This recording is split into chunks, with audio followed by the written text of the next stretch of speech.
Never shall innocent blood be shed, yet the blood of the wicked shall flow like a river. The three shall spread their blackened wings and be the vengeful striking hammer of God. You people have been chosen to reveal our existence to the world. You will witness what happens here today, and you will tell of it later. All eyes to the front.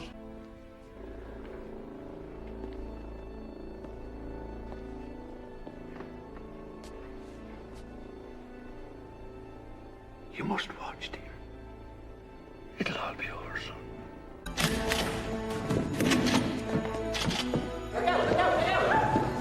Now you will receive us! We do not ask for your poor, or your hungry. We do not want your tired and sick. It is your corrupt we claim. It is your evil that will be sought by us. With every breath, we shall hunt them down. Each day, we will spill their blood till it rains down from the skies. Do not kill, do not rape, do not steal. These are principles which every man of every faith can embrace. These are not polite suggestions. These are codes of behavior, and those of you that ignore them will pay the dearest cost. There are varying degrees of evil. We urge you lesser forms of filth, not to push the bounds and cross over into true corruption, into our domain. For if you do, one day you will look behind you and you will see we three. And on that day, you will reap it. And we will send you to whatever God you wish.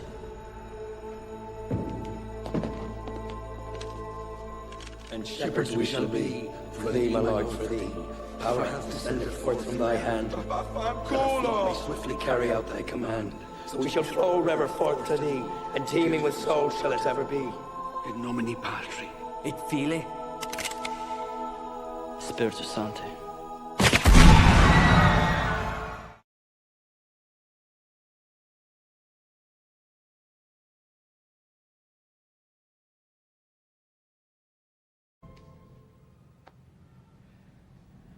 How far are we gonna take this, Star?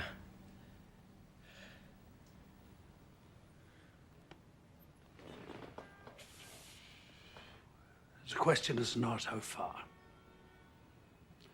The question is, do you possess the Constitution?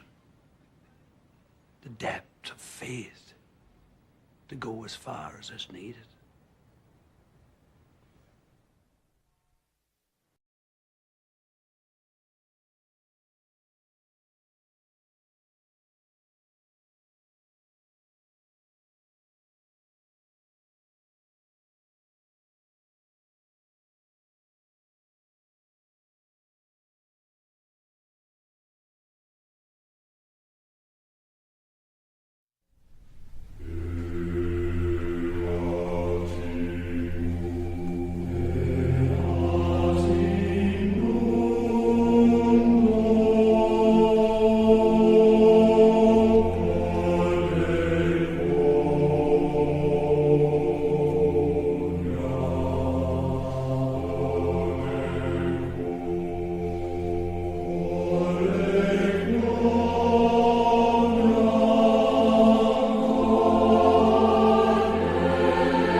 Hello. Is it that time again? Yeah, it must be that time again.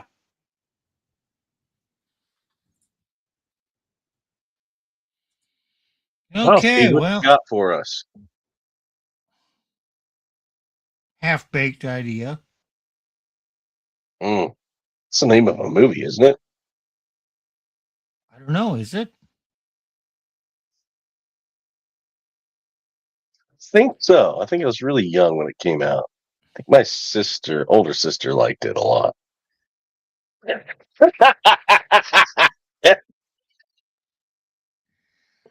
Did she ever evolve from that?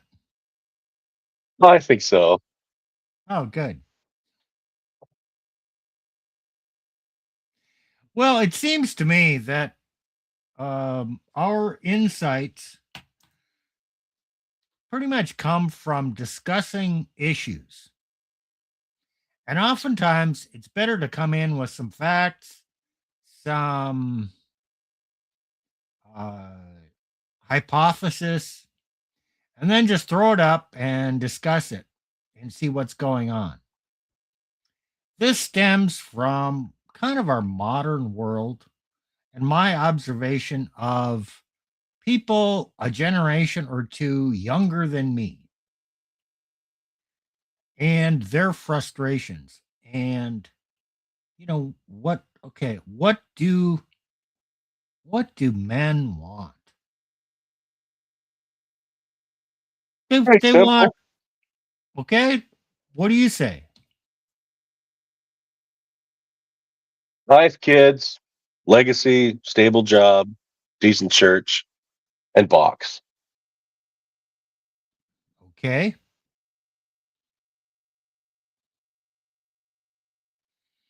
can I get that today?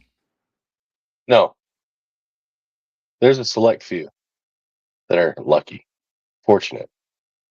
Perhaps they screen better. But is it really that, or is it just they're fortunate? Okay, Nick, well, go ahead, Plutarch. Nick, are you saying that there might be some factors that are not entirely within your control in life? Well, we're all here, aren't we? See, there's one other thing I'd add to Nick's list, and that is, we want to be left alone to live our lives. Yeah. True enough. That's kind of the theme tonight. If you looked at the thumbnail before you tuned in, this guy's holding up a banner. We want jobs, or I don't remember exactly what it was, but something about jobs. The first thing a man looks for, well, he's always looking for box or a woman. But he knows that in order to get a good woman and provide for her, or just to get a woman and provide for her, he has to have some stability, some ability to earn money. And so the first thing a man really strives for is to find stable employment at a wage that can support a family and attract a woman. Would you agree with that?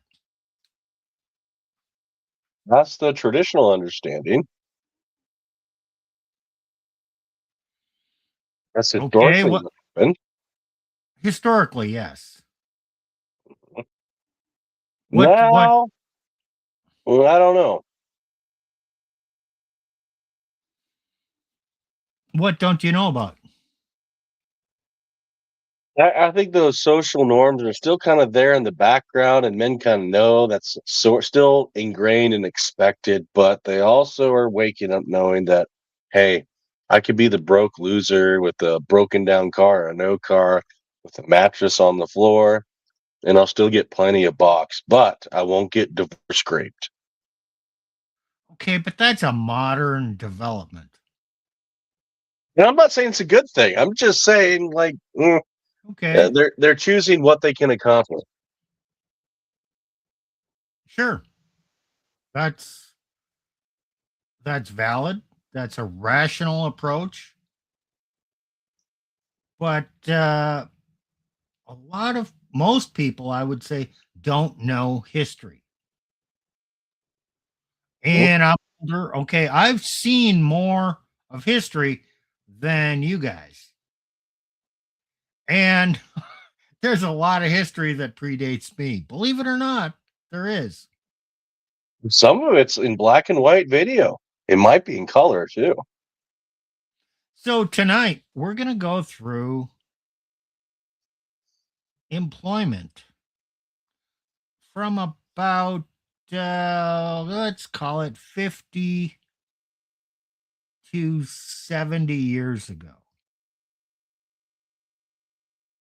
And what was it? I want our audience to think, what was it like for young men back then?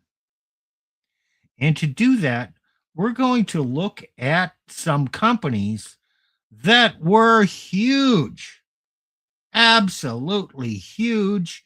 And if it would have been your goal to get a job at one of these companies, because man, they were cutting edge. Some of them had been around for 50, 70, 100 years at that time. And hey, the world was golden. And what was it like?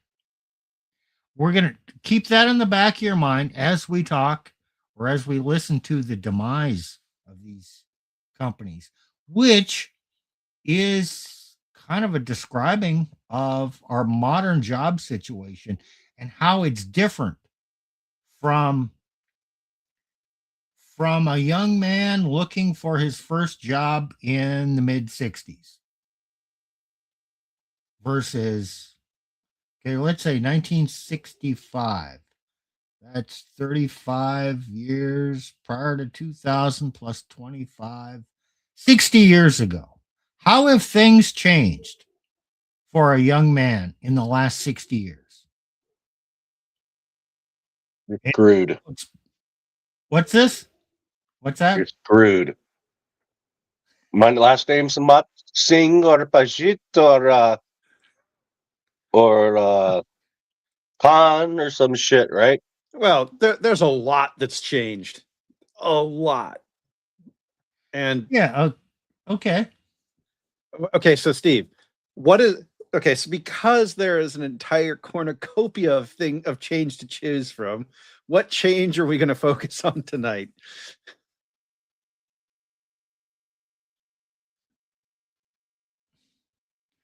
Just the demise of the companies that you could have aspired to work for. Now they shipped all that overseas. We're gonna what? I didn't catch it. That's it. Nah, they either shipped it overseas or they imported the poo lovers over here. Okay, fine. You can attribute that to the reasons or what happened, but the experience, that's what I want to focus on. So we're going to first start with the dark story of America's biggest photography factory, Kodak.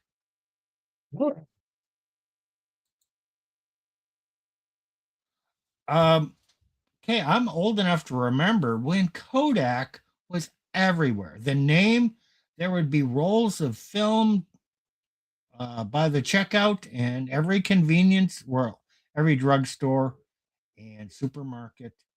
And okay, we'll find out that Kodak was a huge manufacturer headquartered in Rochester, New York. So imagine yourself to be a young man graduating from high school in Rochester, New York, and you need a job. Damn, you just got a job at the Kodak plant. Damn, you're set for life. Let's find out what happened. They called it the death rattle of an empire. When the last camera rolled off the production line at Kodak Park in 2004, barely anyone noticed.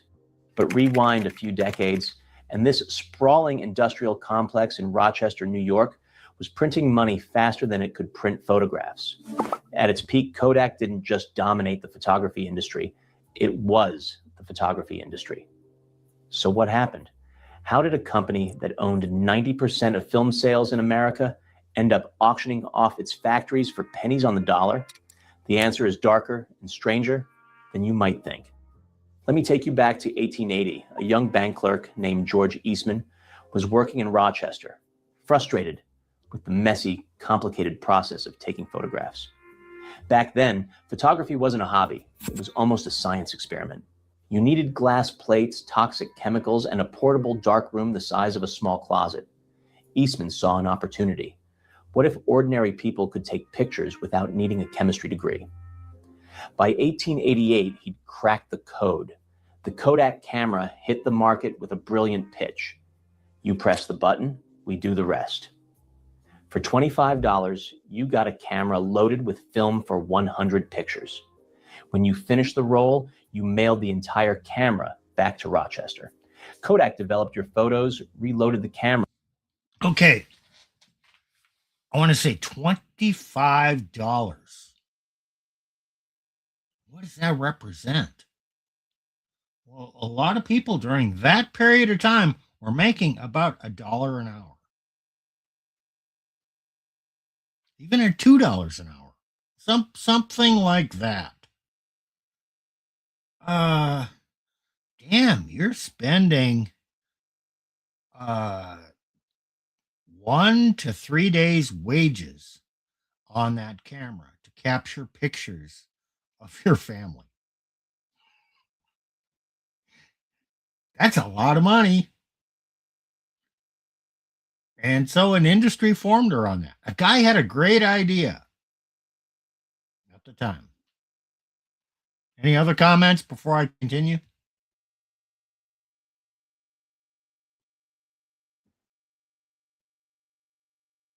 No, go ahead. Well, no, I'll say something. I remember saving up for a digital camera. Before the iPhone and all the other crap came around. The phone cameras were not as good as the digital cameras. This is what, 20 years ago? Yeah. More than that, maybe. More than that, probably. A little more than that. I think I spent a good $200 on a nice digital camera, and I was bagging groceries for like $5.75 an hour. It took a while to save up that money for that digital camera. Yeah. But it was really cool because you didn't have to go.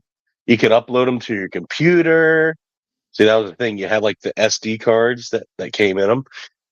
You could take pictures of your friends going on trips, places, you go on trips to different places. Hell, I think I even had some pictures when I went in 2007. I went to India with one of my friends, and we took pictures of like these old historic places and family and friends, or I went to various parties and took pictures, But you could, that was the thing, is that you could store them and you didn't have to worry about the physical photographs, but it still cost me a lot of money to do. Now you Yeah. can get an iPhone with a plan, and so people don't really think about the cost. Okay. You were willing to spend that for convenience. But these people, the original people, they had zero chance of storing an image of what happened in their life. And now you have the opportunity to capture this moment. Yeah, black and white, fine, whatever. But it's like from zero to something. You were just going from something to something much better. No wonder they were willing to spend the money. And this, Now, not my favorite topic, but other illicit practices began with the ability to take photos. sure. Now, if there's this amount of hunger and desire of people to Hunger. do this, that they're willing to spend the money on it, and you get a job at this company that is at the absolute pinnacle of the industry, damn, you're set for life, right? Let's find out. Camera and sent it all back to you. It was genius, simple, revolutionary. The factory that would become Kodak Park opened in 1891 on a patch of land northwest of downtown Rochester. Back then, it was just a few buildings on 16 acres. But Eastman had vision. He wasn't building a factory. He was building a kingdom. By 1920, Kodak Park had exploded to over 200 acres with more than 70 buildings connected by tunnels and railways. On any given day, 20,000 workers flooded through its gates. These weren't just assembly line jobs either. Kodak employed chemists, engineers, researchers, all working to perfect the science of capturing light on paper. And here's where the story gets interesting. Kodak didn't just make cameras and film. The company built entire communities. They constructed houses for workers. They funded schools, libraries, and parks in Rochester. George Eastman himself donated millions to hospitals and universities, including the entire funding for MIT's second campus. Walking through Rochester in the 1950s felt like walking through a company town, except the company actually took care of you. Kodak offered profit sharing, retirement benefits, and something almost unheard of at the time, job security. If you worked at Kodak, you had it made. Oh, by the way, we're trying to reach 11,000 subscribers by the end of the month. If you're enjoying these stories about America's forgotten industrial giants, hit that subscribe button and help us get there. We've got some incredible episodes coming up. Now back to Kodak Park. During World War II, the factory switched into overdrive. Kodak produced reconnaissance film, aerial cameras, and even fire control equipment for bombers. The company's film helped map enemy territories and assess bomb damage. After the war, as American soldiers returned home and started families, Kodak rode the baby boom wave straight to the bank. Everyone wanted cameras to capture their kids' first steps. Family vacations, Christmas mornings. Color film exploded in popularity during the 1950s, and Kodak controlled nearly 85% of the camera market and 90% of film sales in the United States. The factory ran 3 shifts, 24 hours a day. Money poured in. But here's where the darkness creeps in. In 1975, a Kodak engineer named Steven Sasson invented something that would eventually destroy the company he worked for. It was called a digital camera. This first prototype weighed 8 pounds and took black and white images at just a tiny fraction of a megapixel that it stored on a cassette tape. It was clunky, slow, and absolutely terrifying to Kodak's executives. They looked at Sasson's invention and made a choice. They buried it. Not literally, of course, but they shelved the technology, kept it quiet, and continued pumping billions into film production. Their reasoning seemed sound at the time.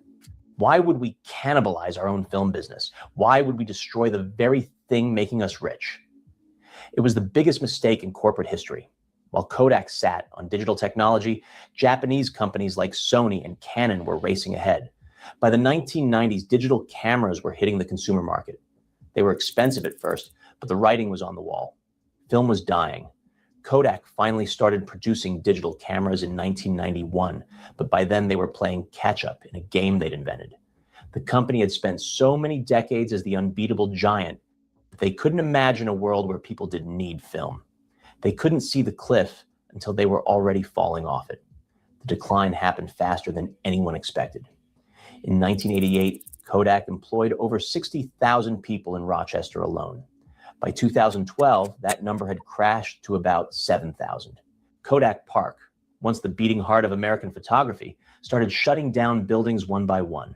The company sold off sections of the campus. They closed production lines. They laid off workers who'd spent their entire lives expecting to retire from Kodak, just like their parents had. The famous yellow and red sign that dominated Rochester's skyline came down in 2007. For locals, it felt like watching a family member die slowly. In 2012, Kodak filed for bankruptcy protection. A company that had been worth $28 billion in 1997 was suddenly worth nothing. The factory that once produced millions of rolls of film every day sat mostly empty. Some buildings were demolished. Others were converted into office space or sold to pharmaceutical companies. Walking through the remains of Kodak Park today is like touring a ghost town built of brick and broken dreams. But here's the twist that makes this story even stranger. Kodak actually survived bankruptcy. The company restructured, emerged in 2013, and refocused on commercial printing and packaging. They still exist today, employing a few thousand people. They even released new film stocks for the handful of photographers who still shoot analog. But they'll never be what they were. The empire is gone. The kingdom crumbled. What's truly dark about Kodak's story isn't just the business failure. It's the human cost. An entire city built its identity around this company.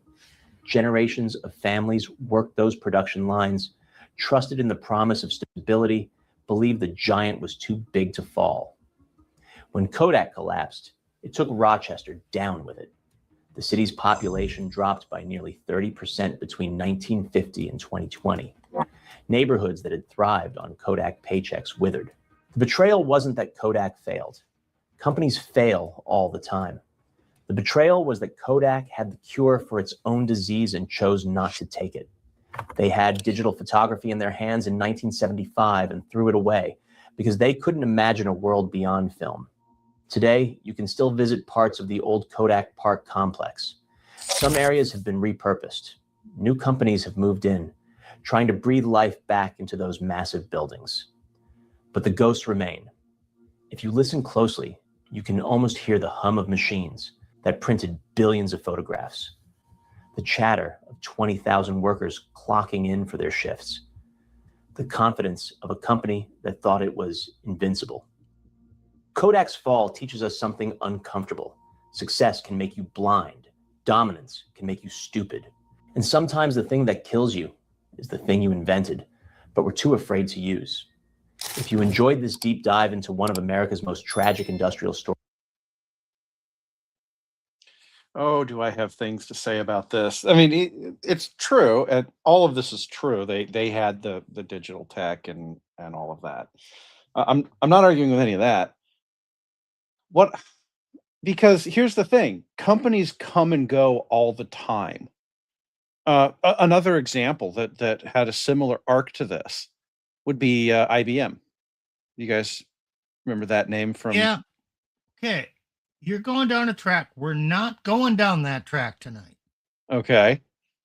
The track we're going down is employment. Yeah. The feeling of a young man in the 50s or 60s going to work for Kodak, and it looked promising. He had a job. He had lifetime security. He believed he had lifetime security. Didn't work out that way, but based on that belief of security, he bought a house. He got a woman, found a woman to marry him. He raised a family on a middle class, working class, maybe union paycheck, and he was pretty damn happy. Yeah, sure. Yeah, and the same thing was true of IBM. Yeah, people, they thought that they had a forever job. The women would marry those guys. The suit culture, IBM drove a lot of that. They're actually famous for it. They had those ads with the three guys in the suits. Well, it's a more white collar version of the exact same thing. So what I'm saying is that, and I think you're saying the same thing. Yeah. All companies, there is no such thing really as a forever company, right? There's no forever nation. There's no forever kingdom except That's Christ. definitely true.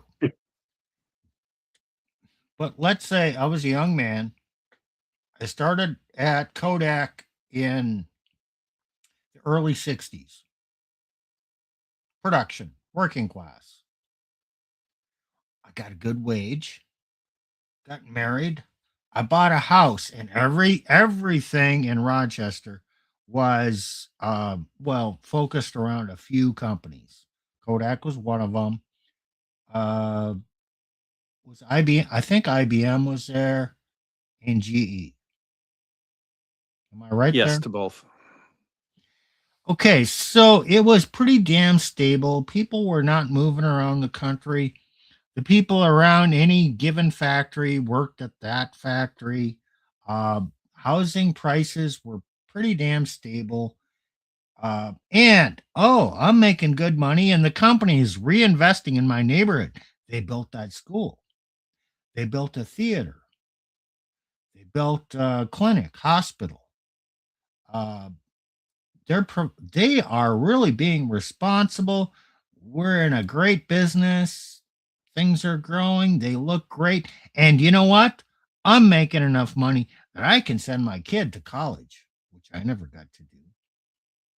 And he can graduate from college and he can go to work for the same damn company. But now he is in the engineering chemistry division. Man, this is just could life get any better than this? Well, it sounds, see, to me, this sounds a lot like what's the word? A serfdom. Uh, so in the feudal days of old, you would work the noble's land. And then when the marauding invaders came in, you would the noble, he was supposed to have a castle with a supply of food and a guard company, and that they could use to defend the people. So that's kind of what this looks like, and it can be very stable long term, but by long term I mean over a period of a lifespan. But as we all know, the world kind of moved past the feudal age. And so what you're describing is sounds very feudalistic to me in a modern corporate sense. Of course it is. A company town is a feudal estate. But damn, did people love living there? Well, I think honestly, we think from our position in the 2020s that the serfs hated their position. I don't know that that's actually. I don't know that they hated it. I don't think they did. Because, okay, I toured an underground iron mine in Minnesota, the Sudan mine, the deepest one. It closed in the early 60s.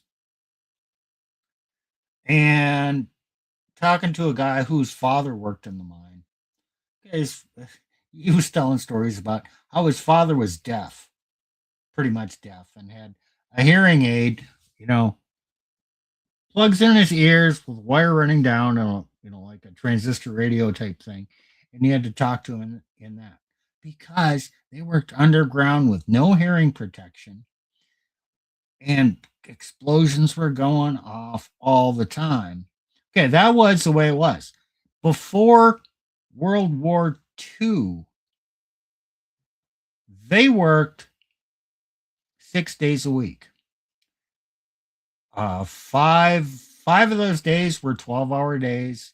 Saturday, I think they worked half a day. That's like 66 hours a week. That was standard. There was no unionization.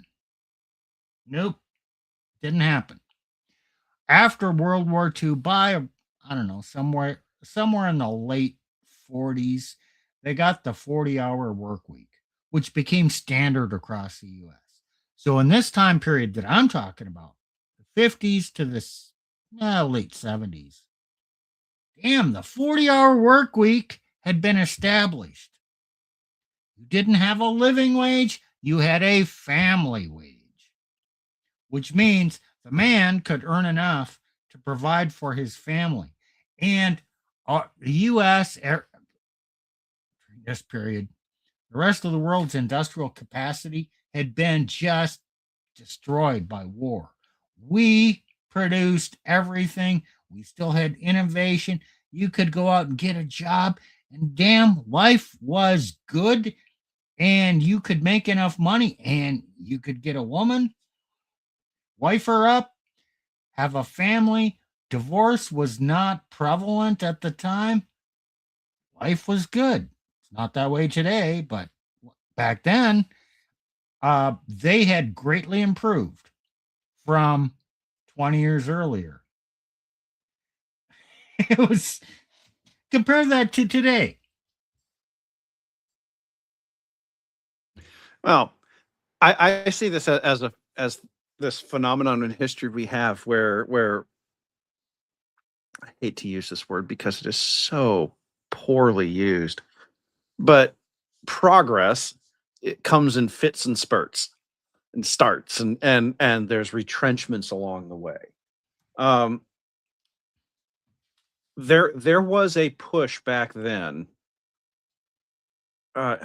Henry Ford is the most cited example of it, but it was this understanding that there was at the time there was this understanding at the top of the business that the people at the bottom of the business needed to make enough money to buy your products, otherwise there would not be enough market for your products to make the kind of money that they ended up making. Right? Henry Ford's Model T and all of that ends up being, hey, I got to pay my guys enough to afford this car, otherwise I won't have a market for this car. But that, I think, is not a standard position of human psychology. And so why did Kodak hide the digital camera? I mean, as Chief asked the question, could Kodak have developed digital in such a way to keep it at bay? Of course they could. They could have used all sorts of monopolistic tactics to make sure that they were the only ones who had access to it. Or they were the only ones. You had to license digital from Kodak if you wanted to use it anywhere. Okay. So what I'm getting at is that the people at the top, they were not reacting to this model of, because there's two things you need to succeed in business. You need to be aggressive in what you're doing, and Eastman was. But aggressively build up your people and allow them to do what they need to do to be aggressive. But you also have to be aware of what's happening around you, and you can and there's this idea amongst people who don't have that aggression that if I just hide this, then the world will never find it, right? This is too risky to the things I understand, so we can't let the world see this. The world's going to figure it out, and that person. What? Sorry, Nick. I said no shit. Yeah, that person's going to figure something out, but they have the aggression, and they come in and they replace you, and so that's why I said earlier about these companies. Companies go away. Feudal lords went away. Feudal lands were conquered, right? This is the way we do it now, is just fewer people died in the process. Didn't say none. I said just fewer. The point is, you can't hide an idea. And I have an older example. Plutarch, who invented the radio? Well, it commonly goes to a guy named Marconi, although there is some debate about whether he invented it or somebody else invented it. If you were completely a U.S.-centric person, who invented the radio? You mean I didn't know any better? I didn't know the history of it. Is that what you're asking? Right. Then you would have to say R. Yeah, RCA, Radio Corporation of America. No, the name of the man. Oh, the name of the man? Samuel Morse. Yeah. Okay. Yes. Samuel Morse and Marconi were contemporaries. Yes. They were working on the same idea. One in the U.S., one in Italy. Who came up with it first? Well, I don't know. We don't know. And we never will. Right, because the time for that idea had come. And if either one had repressed it, the other one would have come up with it. Or somebody else would have come up with it. Because the time was ripe for that. So Kodak discovers digital photography. Okay, they have a leg up. If they hide it, someone else is going to come up with it. Because the time is ripe for that to come up. Because the computers were getting more prevalent, measuring equipment, digital, I don't know what you call the lens in the digital camera, digitizing. Oh, the CMOS, the sensor. Yeah. Okay, electronics was just hugely advancing. We'd already moved beyond the vacuum tube to the transistor. Yes. Yeah. Light sensing with transistor technology, was image sensing inevitable? Okay. I'm going to answer yes, but some chucklehead in the comments will say, but of course you have to say yes because it did happen. To which I would say, you're thinking too much. Yeah, it happened. It was inevitable because it happened. And we humans being very people centric, we tend to think that the person who invented it, that's the landmark. What Steve is getting at here is that the idea itself, all of the technology was lined up such that the technology itself, it was some engineer sat in front of it and go, well, if I put this together with this, I get this, right? Sure. And exactly. and the name of the engineer is not actually the relevant part here. I mean, I say that as a guy who does engineering, but that the name of the engineer who did it is not. If he didn't, somebody else would. And Sony, as they mentioned, Sony actually did come up with it. And the fun fact about that, Sony to this day produces the best digital camera sensors. Well, I have some bad news for you. This might sound a little off-putting for some people, but I mean no insult.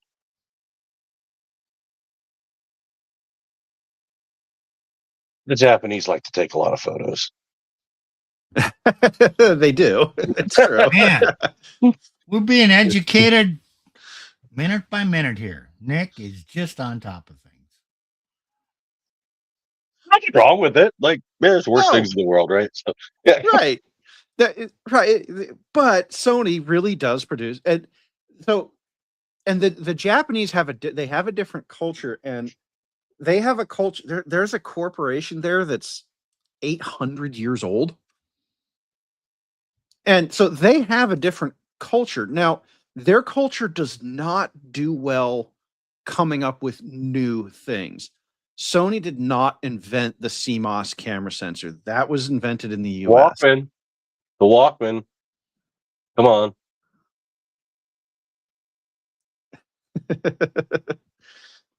They didn't invent it. They did not, and they obviously didn't invent internal combustion engines, but almost every engine in any of the Japanese built cars is derivative of Ford engines. Now, what they were able to, yes. Now, what they were able for 5 years, I'm biased, so. Well, but here's the funny thing about that was, and this actually goes back to, again, what Steve's talking about. So the Japanese engines started out as copies of Ford engines, but the Japanese, they took the core idea and they radically improved it. This happened back, this was the fuel shocks, plural, the oil shocks of the 1970s, right? You had the big American muscle cars with their Ford and Chevy small blocks, right? You know, and they're just, and you can smell the fuel coming out of the tailpipe if you're behind them. I can see Steve having flashbacks over there. I Okay. remember my physics teacher drove a Honda CVCC. Uh-huh. Right. Just a little shit and rice burner. But damn, did that thing get good mileage. Right. And the thing is the CVCC was actually the first generation of engines that came out of Japan that were actual improvements over the Ford engines. So Japan took the Ford engine, and today you can still see in how they design their engines the genetics of the Ford engine, but they have done such a better job at improving Ford's own engine that their engines now dominate Ford engines And quality on fuel control. efficiency and quality control, right? So the Japanese had a different mentality that does not really work for creating new things, but good God, they can take something that exists and improve the hell out of it. Sony with CMOS, Okay. And so that's useful to us, which is why we keep the Japanese around. But it's not the same thing. Yes. Again, that's not the topic of tonight. I mean, it's a side topic. We're munching nerds. Companies Sorry. we're We talking about were extremely innovative in the beginning. Formed their business. Stable employment, long-term success, and Steve? for the average person looking for a job, they said, damn, I'm going to go to work for that company. Look at their past success. Unstable for life. Okay, Steve, on that, was Ford that company in the 1920s, 30s, 40s, 50s? Was it that company? That long? Absolutely, it was. Yes. Is it today?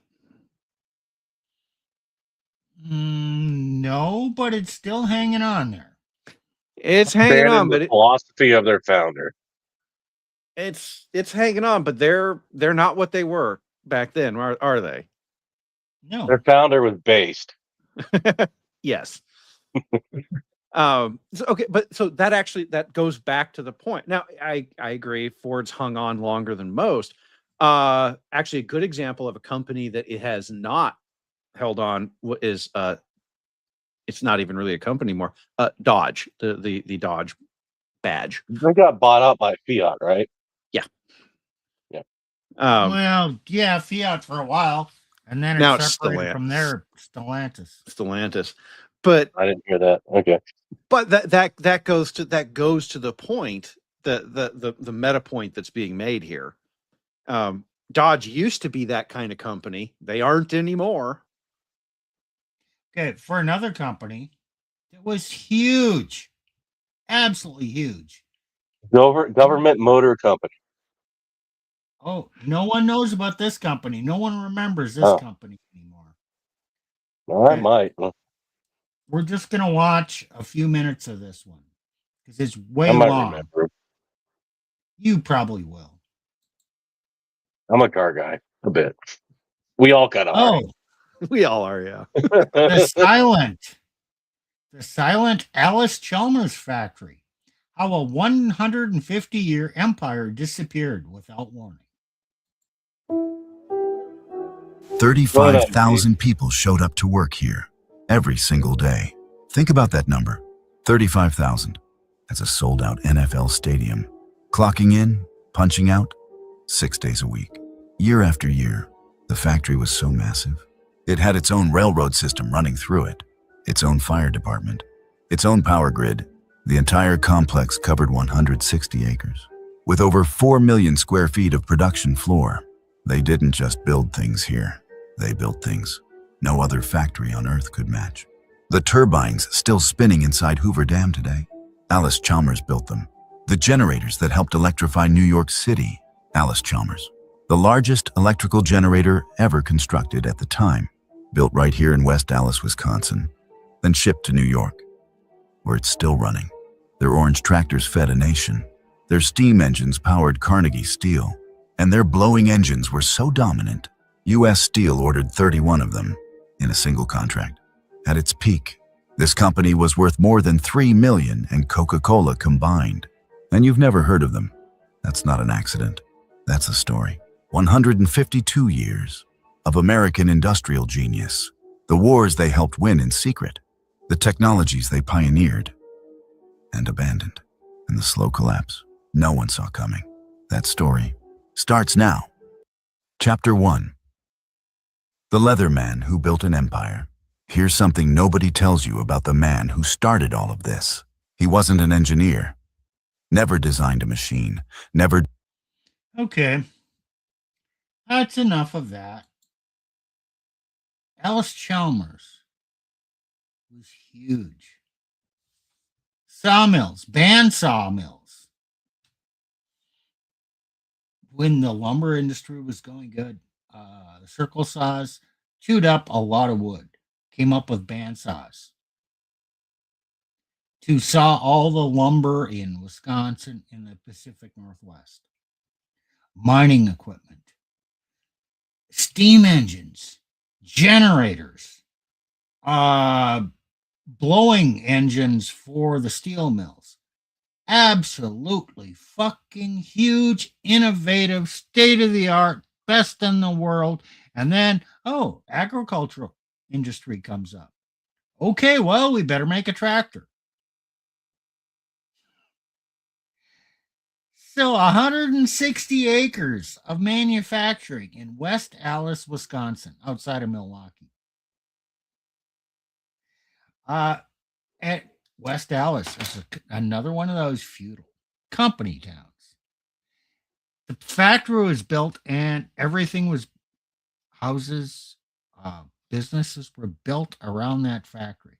You got a job at the factory, you were doing well.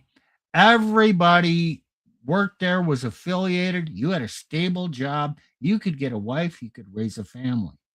Or you could start a business, a grocery store, and you could sell to the factory workers. Man, was this stable. You could open a corner bar. Better be open around the clock because they probably had shift workers. So that meant, man, you could have a long day. You'd have to have employees, but you could probably be open 24 hours a day. Oh, you had a restaurant. Breakfast at 4 p.m. Yep. Whatever, because they're on the third shift. They're going to go to work. Or a beer on your way home at 9 a.m. Yep, time to stop by the pub for a beer. The whole world worked. And you became part of that environment and you fit into the community and hey, life was good.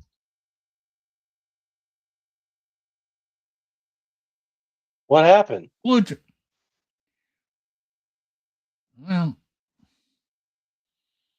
I don't know, too much tractor competition. There was consolidation, fewer farms. Okay, so that went away.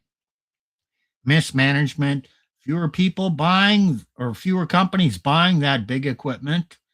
Okay, it continued on until, I don't know, 1990s. At that time, the U.S. dominance in the big industrial equipment was fading. You had competition from foreign companies and probably mismanagement. I mean, GE survived. GE and a-Chalmers were head-to-head competition for a long time. They didn't survive. So all those really stable jobs just evaporated.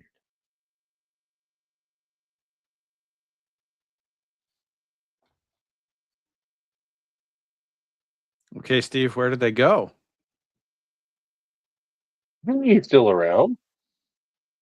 GE is, but Not what it used to be. Yeah. I made money off that stock a while ago.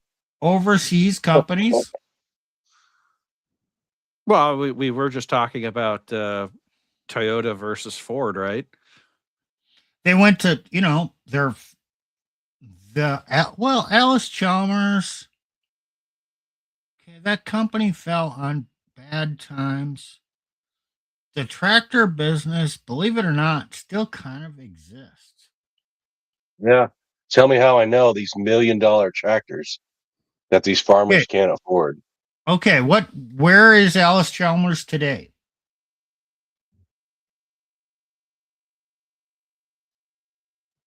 It's still basically one of the largest farm equipment companies in the world, kind of.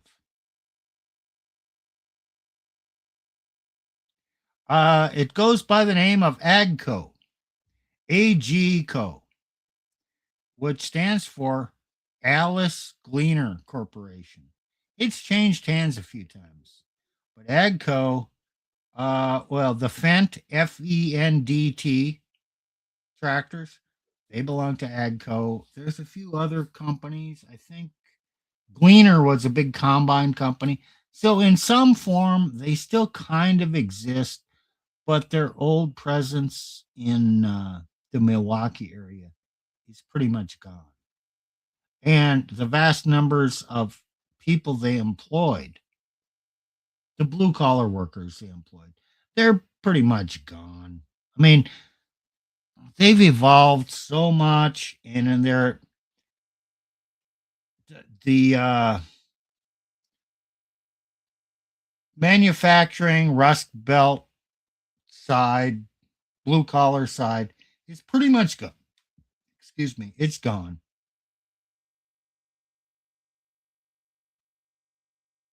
But for a young man in the 60s getting a job at Alice Chalmers in West Allis, Wisconsin, whether it would be in their, I guess at that time, hydroelectric turbine division, big industrial machinery division, or their agriculture, he thought he was set for life because they were like the Cadillac of U.S. steam engines. I mean, big, and every plant needed a steam engine to power that plant. This was pre electric industry. You didn't have electricity coming into your plant. You had a big ass steam engine, either producing your own electricity or running a belt up to a whole bunch of line shafts distributed through the plant. And they made the power unit, which was a big ass steam engine for the factory. They were just great company to work for while times were good.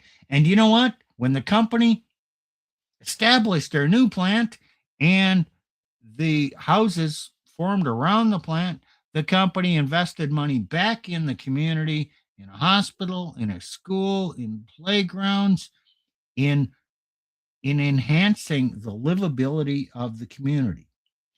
And at that time, wages were pretty damn good. You could raise a family on this. Hey, it was a good existence. There's nothing comparable to that in the U.S. right now.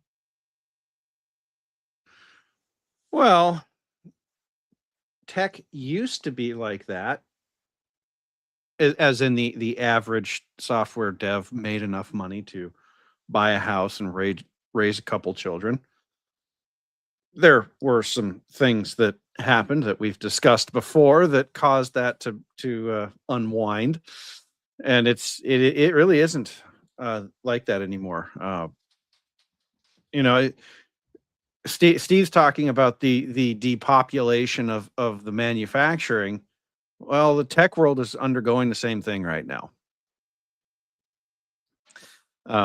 Yes. I mean, people will say, "Oh, it's AI." Well, LLMs may or may not be somewhat responsible for this, but AI has another meaning in the tech space. It's an acronym for another Indian, and so yeah, that's somebody did the math, and this year so far they've fired 750,000 U.S. tech workers and hired. We brought 600,000 H-1Bs over, according to the report. Or this was for last year, according to a report that one of the senators who is not friendly with the power structures published. That does not include like them hiring them overseas and right paying for them to work over there as well. So that's not included. Right. Where they replace them with somebody overseas that doesn't come here. Right. So we're still. I guess what I'm saying is that this deconstruction of stable jobs in the U.S. is still an ongoing thing today. A bunch of nerds got together and built one of the most successful industries that put a ton of money into the community, and now we're decamping it because we have to I don't know what. How can I even say that on YouTube? You guys know what I mean. Does it matter what the reason is for the demise? To the men, no, it doesn't. It's, hey, I got in this great field, state-of-the-art company. Everything is looking good. Our future is rosy. We're making money. I'm going to get in here, and I'm going to ride the wave, and I'm going to have a stable job. Then I'm going to get married and raise kids. It doesn't matter what the industry is. Doesn't matter if it's been there for 100 years or 20 years and is at the cutting edge, state of the art. You can't rely on it.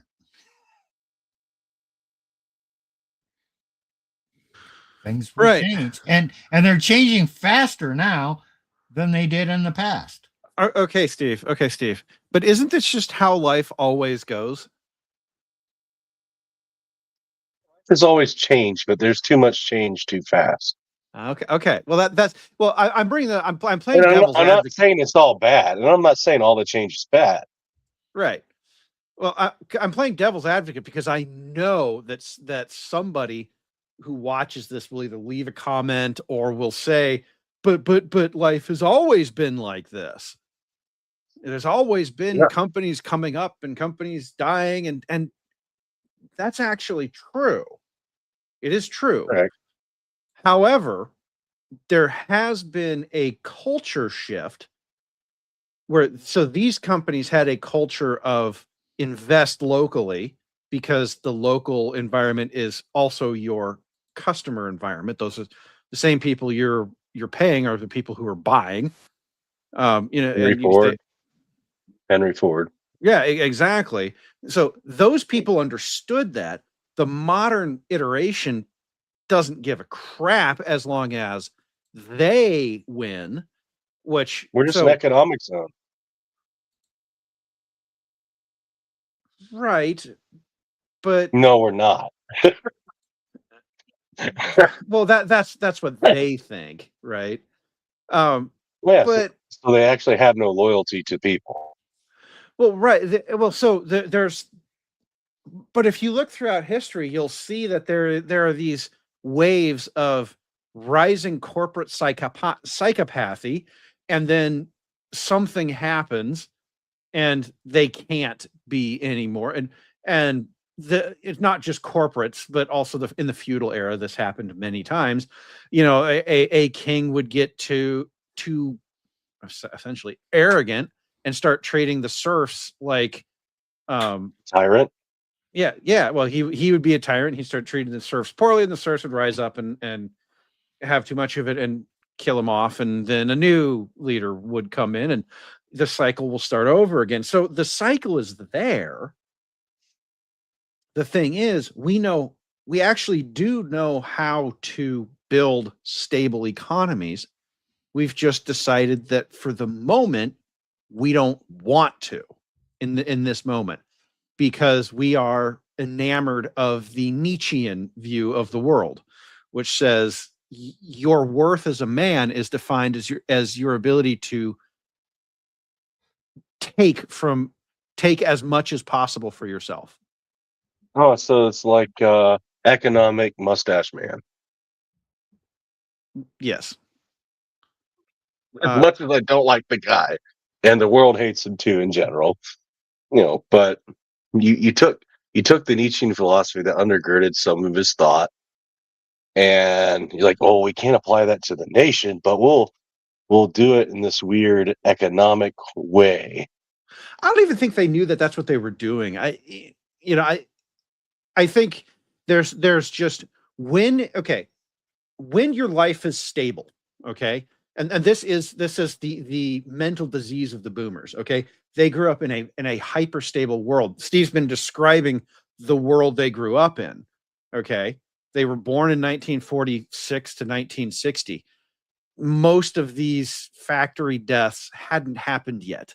The city of Rochester, he was talking about the 1950s. That's peak boomer era. Okay, they were kids during that era.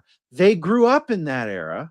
Okay, and so to them, the world was stable. That was the world they knew. Okay, and the generations, you could say the generations before them, yeah, but not really. Because look at what happened with the Great Depression. Like, everybody who was around during the Great Depression knew that even it's on Steve's list in the notes. Radio, RCA, it died, right? Everyone knew stuff could die. But men and women were in the same plight. Okay, change happened more slowly. If you were lucky enough to get in with a good company and times were good, you'd have stable employment. And women at that time still needed to find a man with stable employment to get married to. She didn't have a safety net, and so she was incentivized to stay with him. Mm-hmm. And guess what? It worked. People had families, and they had children, and they raised their children, and they sent them to college. And in most cases, they stayed married. Hey, great. What Nick said at the beginning, find a job, a peaceful life, predictable. It worked. And what are young men complaining about today? Oh God, I don't know what the future is. Can't find a woman who will stay with me. She wants Chad. She wants this fictionary Chad, who's more Chadish than me, who makes more money, and who drives a fancier car. Never mind the fact that that guy doesn't really exist. And if he does exist, he's not marriage material. Oh yeah, he'll give you a ride, but he's not going to sign up for a long term here. So life is so unstable compared to our vision of the past. And some of those visions of the past are actually somewhat accurate. But that was a short window of history. About 30 years, really. Because if you consider that I do not consider the period of World War II to be particularly stable for people because, well, lots of men were dying. So you have to look at post 1945 to about 1975 is when things really started falling off the rails for a lot of these businesses, for a lot of these corporate towns, for a lot of these people. It was in the 1970s that it all fell apart. So and the family started falling apart too. Yes. So, in that regard, will there be a new stability in the future? Yeah, there will be. Because there always is. Because why? Because that's what the majority of men need. I'm not using the word want. I'm using the word need. And because they need it, they will fight for it. Okay. So I got another one that I'm going to play, and then we can get into more discussions after that. I'm just going to play a few minutes of the start of this one. I watched the whole damn thing. It's actually very fascinating. Okay, this one is the fall of America's beer capital. Pabst Brewing Company Complex, Milwaukee. Slits. December 1996, Milwaukee, Wisconsin. The last batch of Pabst Blue Ribbon rolled off the line. Workers stood in silence. The roar that had echoed across 5 miles for 152 years stopped. America's oldest major brewery, gone. The beer capital of the world, fallen. 1,000 families destroyed. 40 years earlier, Pabst dominated American beer. 15.6 million barrels a year. The third largest brewer in the nation. Workers earned union wages. They owned homes, sent their kids to college. Free beer flowed every shift, a tradition spanning a century and a half. Milwaukee called itself the beer capital of the world, and everyone knew it was true. Then came December 1996. The brewery closed. 1,000 workers walked out for the last time. 774 retirees woke up without health insurance. The 21-acre complex fell silent, where blue-collar jobs once anchored entire families, where fathers brought sons, where couples met on the packaging line. Luxury apartments now stand. $2,000 a month. The workers who built the neighborhood can't afford to live there anymore. From beer capital to ninth place, from 152 years of tradition to nothing. How does America's oldest brewery vanish in a single year? Not foreign competition, not changing consumer tastes, not the inevitable march of progress. The answer lies with a corporate raider, a hostile takeover, and a city that lost the crown that defined it for more than a century. Milwaukee, Wisconsin, 1844 to 1996. What happened here reveals what happens when Wall Street discovers that Main Street makes money and decides to take it all. The story begins in 1844. Jacob Best, an immigrant brewer from... Okay, we don't need to watch any more of that. I just want to show another example. Okay, so it was some mismanagement. Maybe they'd been declining in market share. Then they were taken over. Hostile buyout. And an interesting fact, you should watch the whole thing. But believe it or not, it was a Holocaust survivor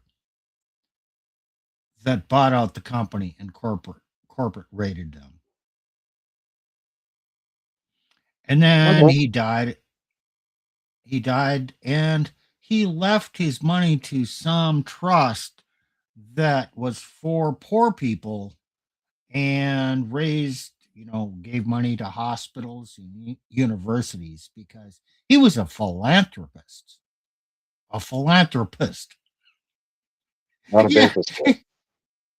But man, this Holocaust survivor did not do right by all the families who worked at that plant.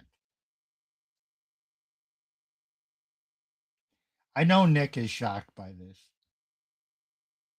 Well, I'm not shocked. You have to have a person who actually has a vested interest in the company being part of their identity, their family, who they are, and you want that image to go forth because if you consistently push that company forward and they profit, you also bless those that work for it. If you're not making any money and you let it get this takeover, Oh, it goes to crap. don't assume they weren't making money. A lot of these companies, old American companies from the 70s and 80s, there was a lot more money to be made during the financialization process during the 90s and 2000s of doing a buyout, stripping the company of whatever cash it had, splitting up the assets, keeping the brand name, and so on. Private equity? You're talking about private equity? Yes, I am. Yeah, Because that's not a good thing. it happened many times that a company was doing its best. It was a publicly traded company. It was providing for the employees. It was funding the retirement. It was doing just fine, making a profit, but it was publicly traded. Some outside firm, private equity, whatever. Oh man, I can buy out this company and I can strip out the cash and I can financialize it and sell off the assets and make millions and millions of dollars. Oh, yeah, I just stripped the retirement of these past employees, but that's not my problem. A lot of that shit happened. Going back to the Nietzschean philosophy of running businesses, though, aren't we? Sure. I got mine. Fuck everyone else. Okay, so I mentioned this in our texting chat prior to this. I did a program. It was number 70. 3 Essentials of Civilization, which was low time preference, legacy, and stewardship. So you have to be patient, invest now, you're going to gain it in the future. You have to take care of what you have and provide for those people under your leadership. So if you're a company boss, owner, you care about your employees. You care about your serfs. And you have to maintain the company, pass it down, and leave your legacy so it's a continuing concern, going concern for the future. That is the essence. You can bring it down to an individual basis for a man in the way he conducts his life, or you can scale it up to a large corporation. And generally, both worked under that paradigm for up until, I don't know, somewhere into the 70s, and it declined through the 80s, and it was pretty much dead by the 90s. This corporate stewardship and legacy and long-term or low time preference view. And it really became more and more next quarter earnings and enhancing stock price and corporate stock buybacks to inflate stock price, PE ratio, all that stuff.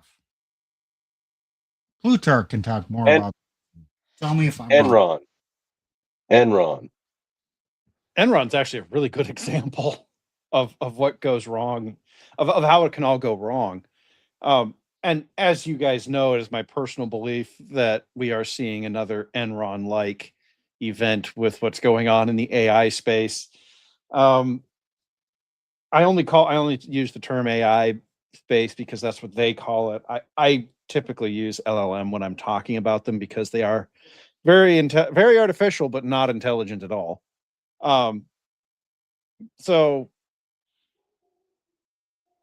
But here's the thing. Humans we do this to ourselves.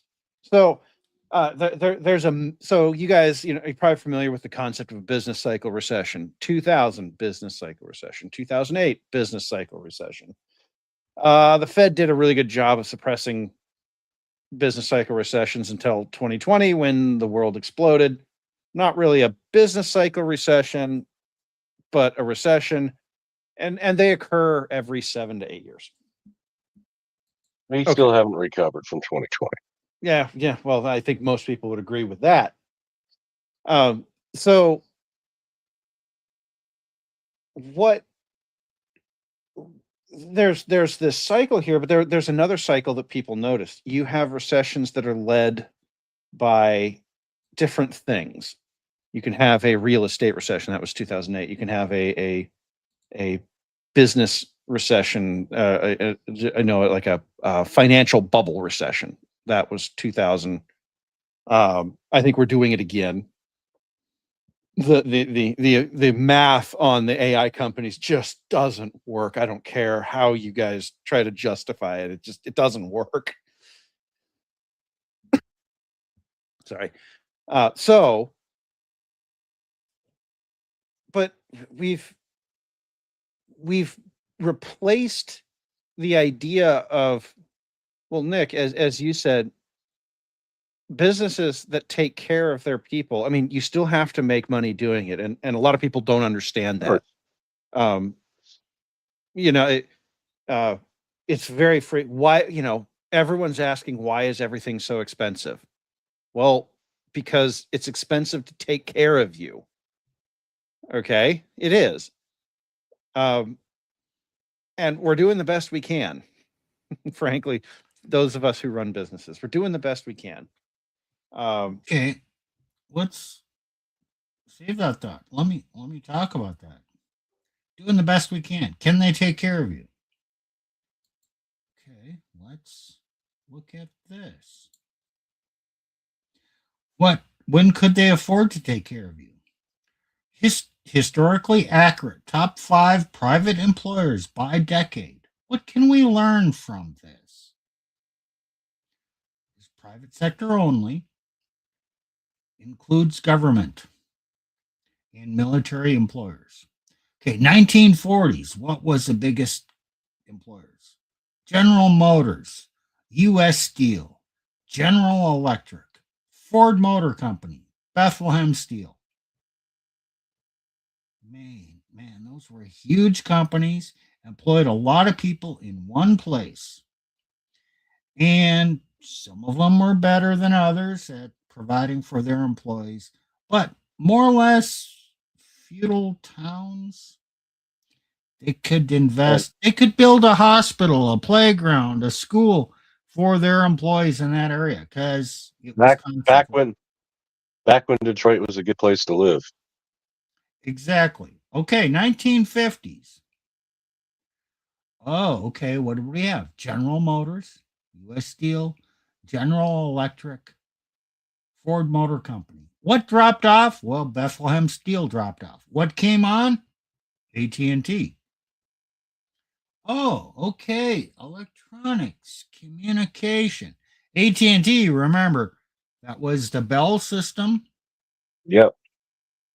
And Bell Labs, Western Electric, which made all the telephones. They were big.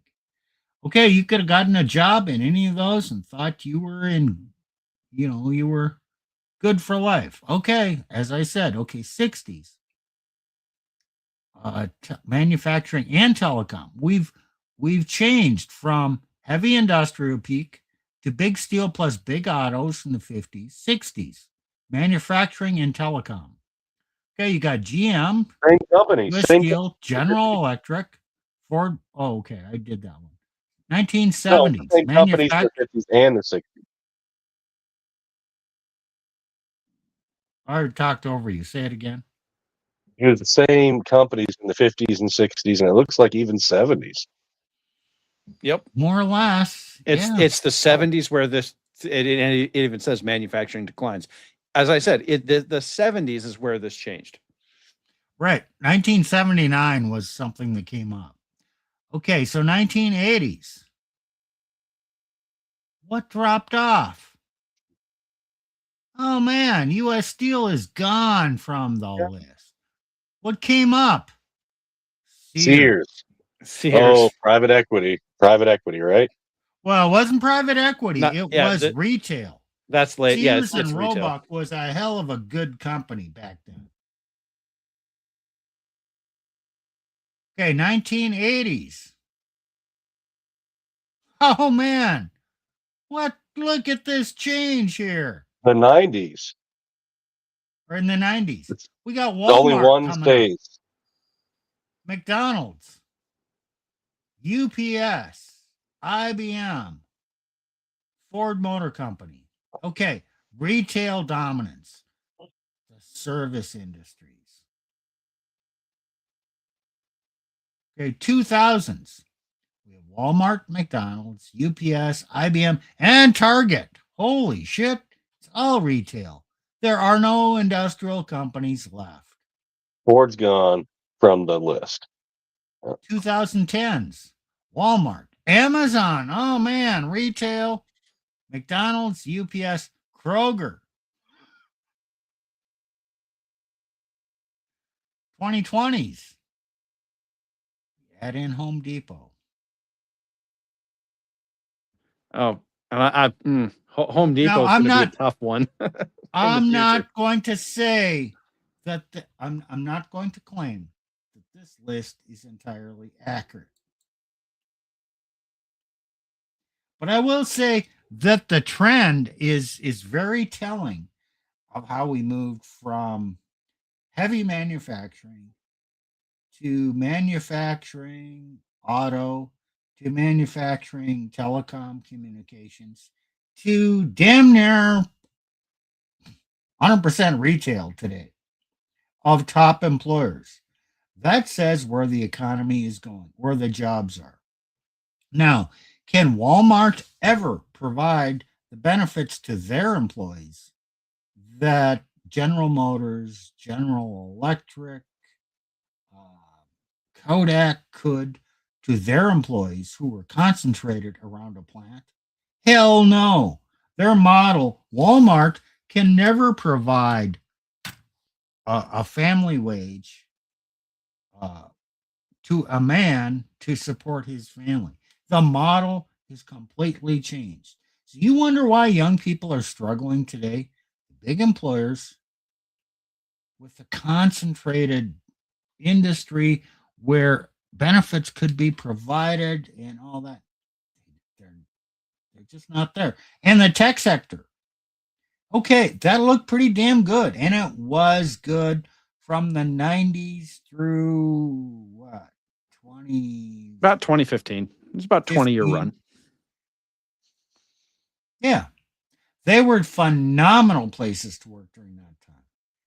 Now, well, they've cut back on their number of. Getting hard to hear you, Steve. They've cut back on the number of. What's the right word? Native American? Heritage. Heritage Americans. They've outsourced. Okay, they've offshored a lot of their stuff, and they've imported other workers. So the stability of those jobs and the phenomenal nature of those jobs isn't there. Plutarch, you started out working for one of those companies, right? Yeah, I won't name them, but and I didn't start there. I had to work my way up to them. But yeah, it. And even in 2015, it wasn't a bad deal, but it was very obvious that it was not the good deal that it was in 1995. I was too young in 1995. It was still the place to be. Oh, yeah. And probably at one time, you thought if you got a job at one of those companies, you'd be set for life. Oh, when I was in school, I absolutely thought that. I mean, now I enjoy what I do as a thing, regardless of, I didn't just get into software just because of the money. But when I was in school, I absolutely said, oh yeah, these companies, they're going to be around forever. They're going to be good. These are going to be good jobs. I will have the stability to start a family. And I absolutely saw all those things in the. I was in school in the 2000s. It's a natural thing for a man to do. Sorry, evolutionary psychology. It's not to just Thank you, Nick. Thank you. No, every man does this. We want to be left alone to live our lives. We want to find a job that we like or at least can tolerate. Yeah. Pays us a good wage. Yep. So we can go put in our time there, make enough money to go live our lives, get a wife, have a family, live a just comfortable middle class existence. Well, no, I don't need a 2-week vacation to Italy every year. Well, no, I don't necessarily need a new car every year. No, yeah. I just want to be able to afford a house, 3 bedrooms, so I can have 2 kids. That's it. You know, I hear all the time from the boomers about how entitled millennials and Zoomers are. And I just want to go, fuck you. You the boomers are running. Oh, I know boomers who they have 3 cruises planned this year. And they have to fly to the various ports, and they're just flitting all over the world. And when I talk about working 80 hours a week, they look at me and they go, "Well, I had to work that much," even though they didn't, you know. And they, but that's just what you should do, you know. They have this very sort of, and I'm like, yeah, I had to work that much, and I don't take, you know. And if I mention a vacation I took, they go, "Oh, well, you shouldn't do that. How else are you going to pick yourself up by your bootstraps if you don't work more?" And I'm sitting night of the pillows, night of the pillow. the night of that popular Twitter meme, Twitter millennial meme, the night of the pillow. Well, Shu, yeah, actually, and this right here. Well, and so what Shu says he says on a reverse mortgage. What he's not saying, because he knows what they are, is these boomers are literally selling their houses back to banks so that they can fund this insane vacation schedule. Oh, and by the way, when they do that, their children, will not get the house. The bank gets it at the end of nothing. It. Right. And when they are spending the inheritance that their children should get. So they are not leaving a legacy. They are not practicing stewardship. They're like the corporate raiders who came in and gutted these companies with the good jobs. Steve, they're corporate raiding their kids' absolutely inheritance. So who is at fault here? Okay, I'm going to put some other factors in play. 70s, massive inflation started. It's gotten worse, hasn't stopped. I'm not going to say all inflation's bad, but the degree it is terrible. Oh, it's terrible. I have things to say on that. Okay. Second of all, it was a global competition, the U.S. and China purposely undersold their steel for later profit to cripple our economy. We didn't protect ourselves. Also, we started globalization of our industries around the world, and we screwed the people. Oh, by the way, we also passed the Hart-Celler Act. So, you're just replaceable. Right. The American worker has become a fungible commodity to compete with the rest of the world. Oh, and by the way, and the women boomers did that too.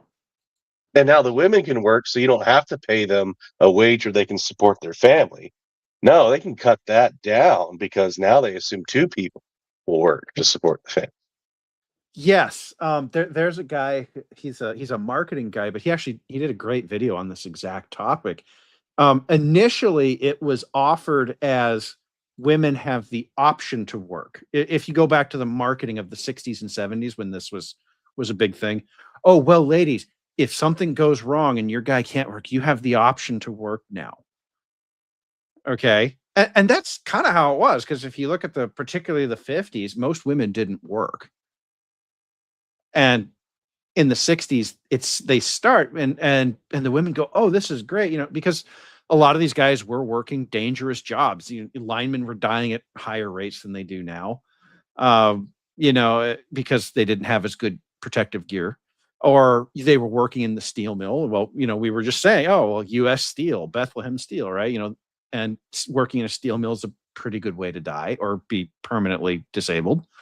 So these women could, but the problem is that as soon as you can do something, and this is what this guy said, he said, it's a trap, because as soon as you can do something, there is an incentive to make that thing the norm, for exactly the reason Nick was talking about, because now the boomers can look back and they can say, well, both of you should work. Everyone and women should be working too. That's the women working is the moral good. That's what we fought for in the 70s, right? Is for the right for women to work. Okay, look at the chart that I brought up. It's called Historical U.S. Bread Prices. 1900. Kind of low the price of butter. To 2023. Yeah, it probably shows a similar thing. Okay, how much wage increase did you need between 1900 and 1933? You didn't. Same wage, pretty much. Oh, that's good. For 33 years, you could earn the same amount of dollars per hour. Okay, 33. Whoa, gee, that was the time government made us bring in all our gold, and gold was no longer in circulation. That's just the side topic. And they also used the silver in the coinage for a little bit too. It was not just up until 1964. But okay, from 33. No. Like they introduced a silver into the standard before it was a. Okay, yeah. Yeah. Before but for 33, that other dot is 1979. Okay, bread went from, I don't know, 5 cents up to 50 cents. Okay, that was a much bigger increase. But from 1979 to today,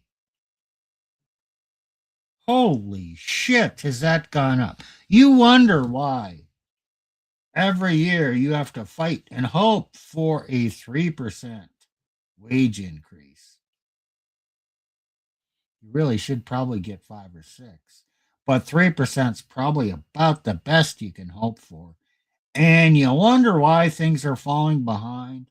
You wonder why you can't afford things today. Oh, you can't afford a new car every other year like the boomers did. I have to revise my statement on silver. I misspoke. We actually had silver as part of our standard, then we went away from it. Oh, then we went away from it towards a gold standard. So then we went away from the gold standard. Well, true. But silver went out of circulation in 1964. That's correct. So, okay, now, none of these things are indicative, and you can't point to that as, oh, damn, I found the cause. It's right there. No, there's so many factors here. Where else did the money go, Plutarch? Okay.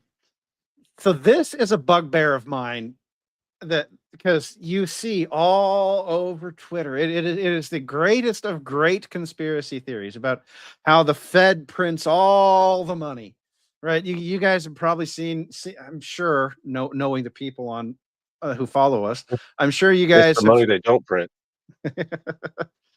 Well, sorry. We'll get to that. So I asked Grok before the show to build me a bar chart.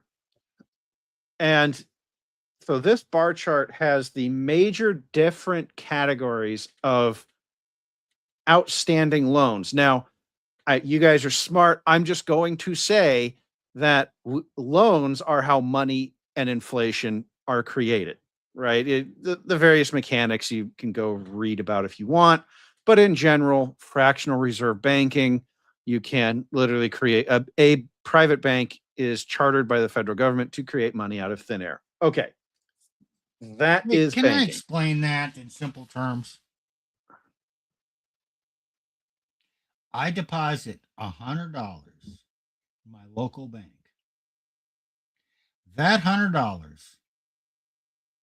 is now on an asset of theirs. Based on their asset of $100 and their reserve of 10%, they can now loan out $1,000. And it's actually worse than that. But just for the sake of argument, they can loan out $1,000.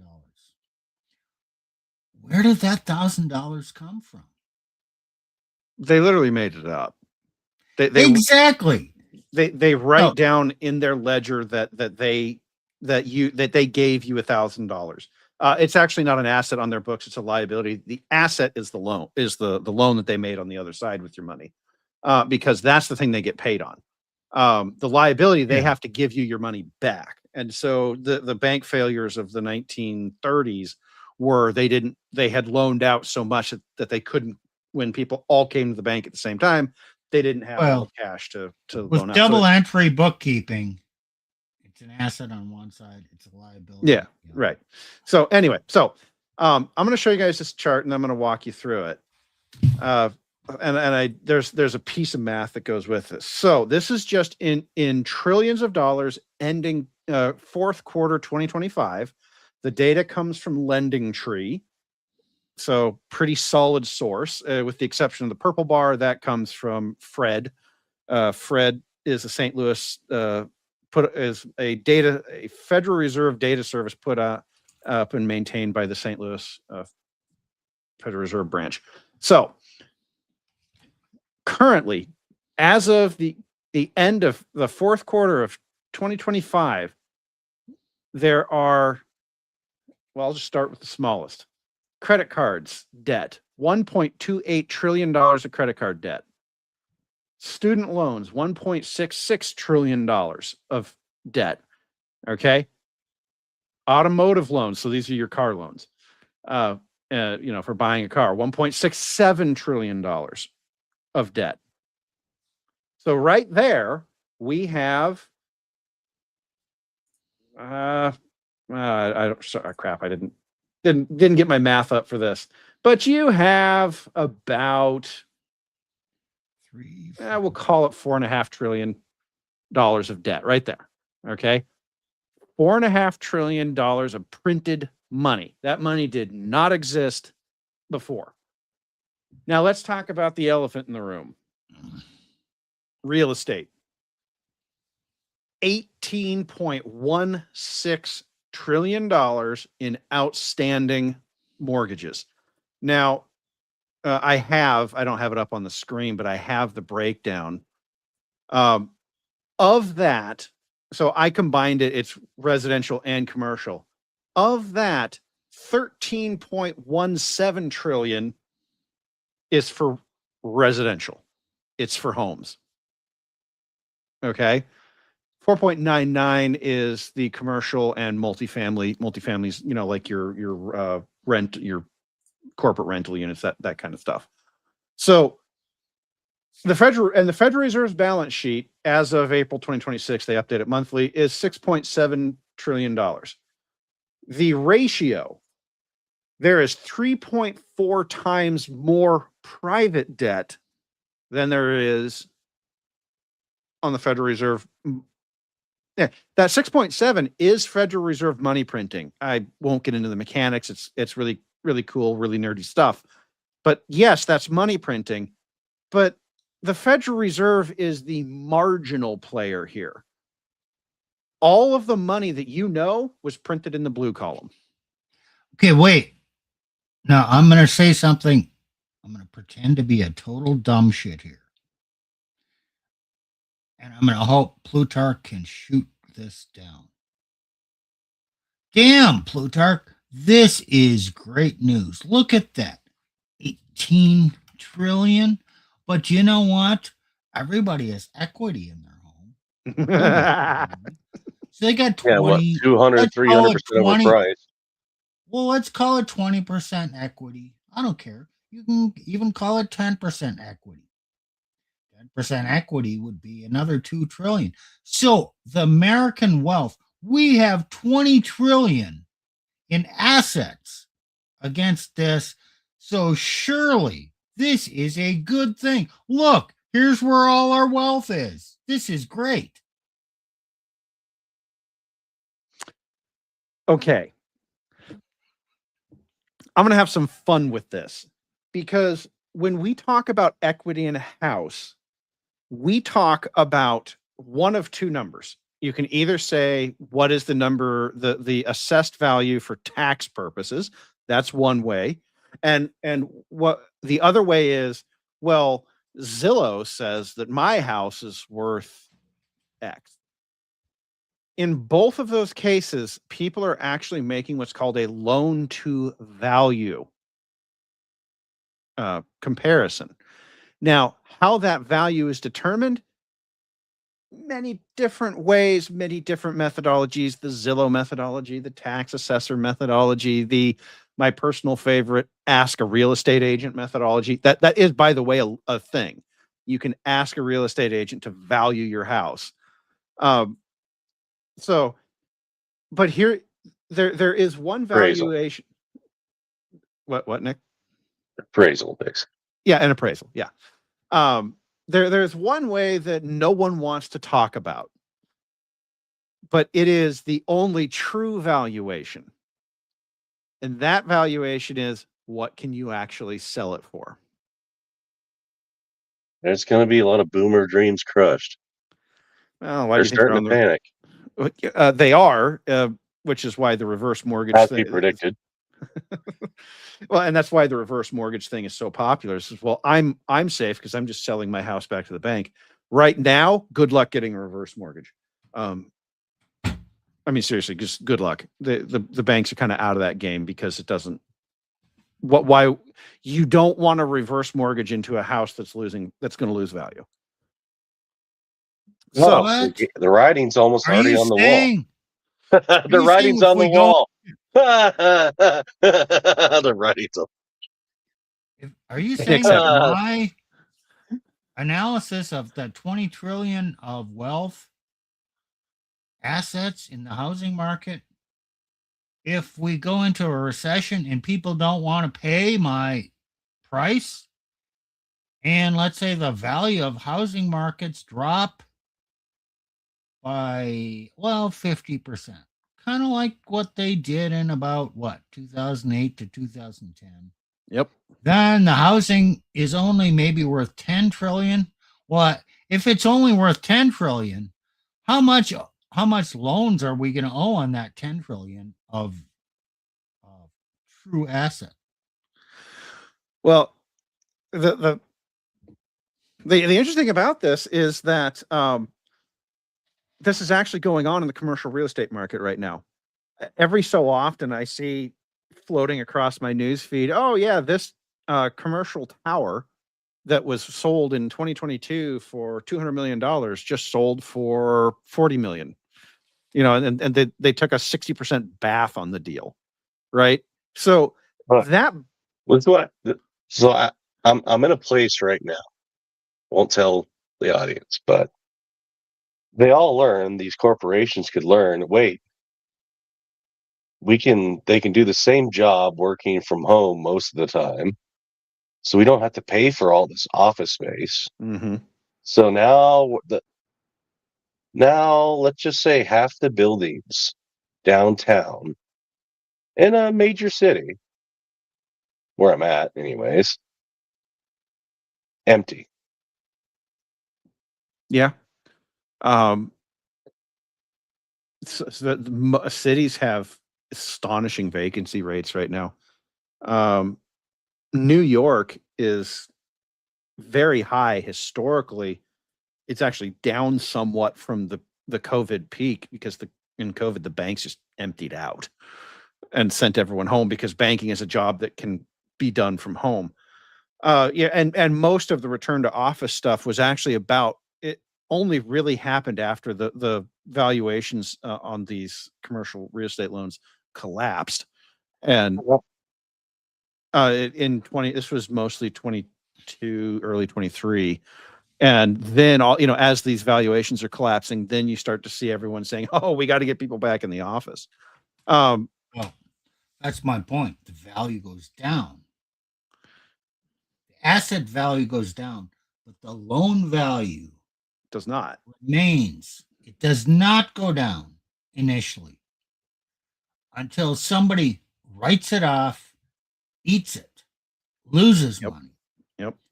Agrees, I'm not going to get, okay, I loaned you $5 million. Oh, shit. You sold your $5 million industrial park building for $2 million, and you walked away. Oh, fuck. I'm only going to get $2 million back. And you only get to keep that $2 million if you don't have a mortgage. No, I'm talking about from the bank standpoint. Oh, yeah. The owner has zero. Well, he lost his equity. He gets diddly squat. He spent $6 million on the building. He put in $1 million of his own money. He took out a loan for $5 million. It's carried on the bank's balance sheet for $5 million that they have against the building. He had equity of $1 million. He thought he was flying high. And then, oh shit, market went down, things changed. I ended up selling it for $2 million. He lost his $1 million, and the bank lost $3 million. That's how it works. I would say that he didn't lose anything because he never had it. See, that's the thing about equity that really trips up normies.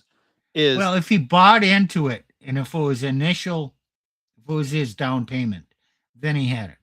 Well, okay. He may have refinanced because the value went up. So it's possible he had zero equity in it. Well, most people do. So here's the thing about equity. Equity comes out first. Okay. So I don't, and this could just be me, although I have seen other finance guys do it. We don't actually consider it. We consider, so let's say you buy something at 1 million and it goes up to 2 million. The average person will say, "Oh, I'm worth $2 million and I have $1 million of equity." Well, no, actually you don't. Because you don't have that until you monetize it, because that equity can disappear tomorrow. Right. And so on paper, yeah, you're worth 2 million based on some appraisal of some form, but you won't know what that thing is actually worth until you try to go sell it. And a recession is really just people trying to sell things to raise cash at the same time. It's more people. Recession is just more sellers than buyers to raise cash. That I'm being intentionally simplistic about it, but so my point here is that is that the Fed is a marginal player in the money printing business. There's an interesting note here. We are going to, as a culture and civilization, have to figure out how to function without these unified places of existence, right? If you wanted to work at Kodak, you were going to Rochester. If you wanted to work at, what's a big name? I'm trying to think. If you wanted to work at Apple, you were going to Cupertino. Okay. Like, we used to do that, but we have built a technology, the internet, that means that the vast majority of jobs that people want are jobs that you can do from home. Now, before people freak out and say, "Oh, what how does that economy ever work?" I want to say something here. That economy is a historical aberration. The industrial economy really doesn't exist until the 1800s. as you know it. Almost everything was an agrarian type economy. And here's the thing about agrarian economies: you work from home. I mean, literally, you're working your fields and then you go home at the end of the day, right? And so, yeah, you're out of the house, but you're not at a factory. And the thing about these factory towns is they actually tried to replicate that. Oh, well, you come live in a house, nearby the factory. You maybe you live, if you're single, you live in a dormitory provided by the company, right? Um, so those were attempts by an aberration in history to replicate the system as it was before. So the reality is we actually know very well how to function in an economy where most people can work from home. But there's a large number of things that stop working when in that economy, because we've structured our economy around the other way of doing things, which is you commute to an office somewhere and you're not on your property. So I'm going to invent a new term here. Tangible prestige.